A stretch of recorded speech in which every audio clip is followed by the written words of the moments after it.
አረብ ሀገር ያላችሁ እህቶች ማለት ነው ባለፈው ጎዛም ብዬ በሰራሁት ቪዲዮ ከጥሩ ነገሩ መጥፎ ነገሩን የወሰዳችሁት ከላይ የምትመለከቷቸው ቤተሰቦችን ተመልከቷቸው። እኔ የነሱን ሁለት ሰዓት ከምናምን ስራ አልፈተው ቁጭ ብዬ የነሱን ታሪክ የምሰማበት ልጅቷ ለ12 ዓመት ሰው ሀገር የለፋችበትን ገንዘብ የገዛ ቤተሰቦቿ በልተዋት ፍርድ ቤት ለፍርድ ቤት ሲገትሯት ከርመው አሁን ደግሞ የፍርድ ቤቷ አልበቃ ብሎ ሚዲያ ለሚዲያ እያንጦለጦሏት ነው። እሺ እኔ አባት ከራሱ ቀንሶ ሲያወርስ ከራሱ ቀንሶ ሲሰጥ ከራሱ ቀንሶ ለልጁ ሲመግብ ነው ጠፋብኝ ብላ ልትከስ ይቅርና ቢጠፋባት እንኳን ከራሳቸው አንስተው የሚሰጡ አባት የሃይማኖት አባት ሆነው ግን ምንድነው እንደዚህ ቀለሉ? አባባ ይቅርታ አድርጉልኝ።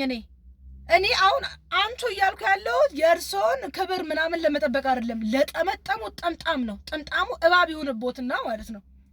እርሱ አሁን የንስሐ ልጆች አሉት አይደለ እንዴ? ምን ዘመን ላይ ነው ደረስነው? ቆይ አባት ከራሱ ላይ ቀንሶ ለልጁ ይሰጣል።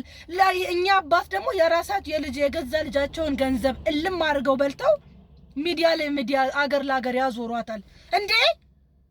ምንድነው ቆይ የተፈጠረው? ቆይ እኔ የምለው እንዴ እግዚአብሔርን አይፈሩም እንዴ መስቀል ይዘው ይዞራሉ። መስቀሉን ትንሽ አይፈሩም አባባ እንዴ? ምንድነው ቆይ እኔ የምለው እኔ እኮ ለዚህ እኮ ነው ሁሉ ጊዜ እኮ የምናገረው እናንተ ራሳችሁን ጠብቁ። የሆነ ቀን ቤተሰባችሁ የገዛ ቤተሰባችሁ እንኳን ጸጉር መሰሪያ አይሰጣችሁም። ጭራሽ ስም ይወጣላችኋል። ጭራሽ ማለት ነው። አንቺ አረብ ሀገር ሄደሽ ከመጣሽ በኋላ ተቀይረሻል ትልሻለች የገዛ እናትሽ። አበድሽ ጨልለሽ መጣሽ ይልሻል ወንድምሽ ፍቅረኛሽ። አበድሽ ይልሻል። ገባችኋ? ስም ነው የሚወጣላችሁ። ገንዘባችሁን ያዙ እንዴ!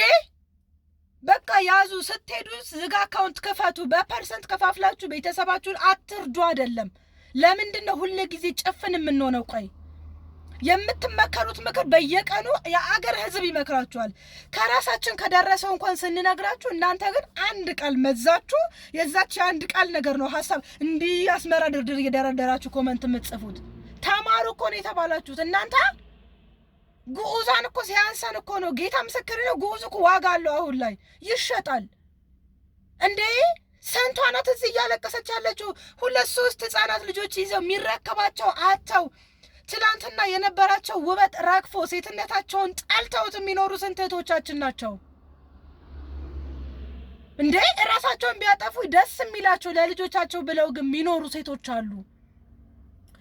እያንዳንዷ የአረብ ሀገር ሴት በጣም እየተበደለች ነው። በጣም ጥቂት ሰዎች ናቸው ጀግና ሆነው ለራሳቸው ቅርስ አስቀምጠው፣ እሱንም ደግሞ በጣም ጥቂቶች ናቸው። ከዛ ውስጥ ራሱ ያረኩበት ብዙ አሉ። ምክንያቱም ዘመኗን አረብ ሀገር ታሳልፋለች። ከዛ ቤትና መኪና ትገዛለች። እና ልጅ የለም ልጅ። እኔ በህይወት ዘመኔ ልጅ ባይወለድስ ምን ጥቅም? ልጅ አለችኝ እናት አለች የገዛ ልጇን ስንት ዓመት አረብ ሀገር እያሰራች ማለት ነው። እንዲህ ማናችሁ? ቆይ እናንተ ማትሰሙት እንዲህ ህዝብ ሲለፈልፍ ማትሰሙት ለምንድን ነው? ከአንድ ሰው ህይወት ማንም ማረው እንዴ? ስንት ጊዜ ነው ስንት ሴት ወጣለች የገዛ ወንድሜ የሰራውበትን በልቶኝ ቤተሰብ በልቶኝ መናገር ሼም ይዟቸው ቁጭ ያሉ ሰዎች አሉ። በነገራችን ላይ ቤተሰብ አርጎ በልቷቸው ገንዘባቸውን 5 ሳንቲም የሌላቸው ለ4 ለ5ኛ ጊዜ አረብ ሀገር የሚመለሱ ሴቶች አሉ። አፈር አባታችሁ ብሉ። በቃ ገንዘባችሁን ጠብቁ እንዴ! ሰው ሲነግራችሁ ስሙ። ከራሱ ህይወት ነው። ሰው ከብዙ ከተሰበረ ህይወቱ ነው የሚመክራችሁ። ለምንድን ነው ሰው ክፉ የምታደርጉት እንዴ? ሰው በቂ አይደለም። በዚህ ሰዓት ሰው ሊታመን አይገባውም። በቃ አንድ አምላካችሁን እመኑ። ከዛ በኋላ ራሳችሁን እመኑ። ከዛ አካውንት ላይ አስቀምጡ። ወርቅ ገዝታችሁ አስቀምጡ። እንዴ ገንዘቡ ይወድቃል ብላችሁ ካሰባችሁ ወርቅ እየገዛችሁ አስቀምጡ። ደብቁ ለራሳችሁ። ተመዝገቡ። ሪል ስቴት አንድ ጊዜ መታችሁ በየወሩ የምትቆጥቡት ቤት አትሊስት ከ4 ከ5 ዓመት በኋላ ቤት ይኖራችኋል። ጨጓራችሁ ይቃጠል።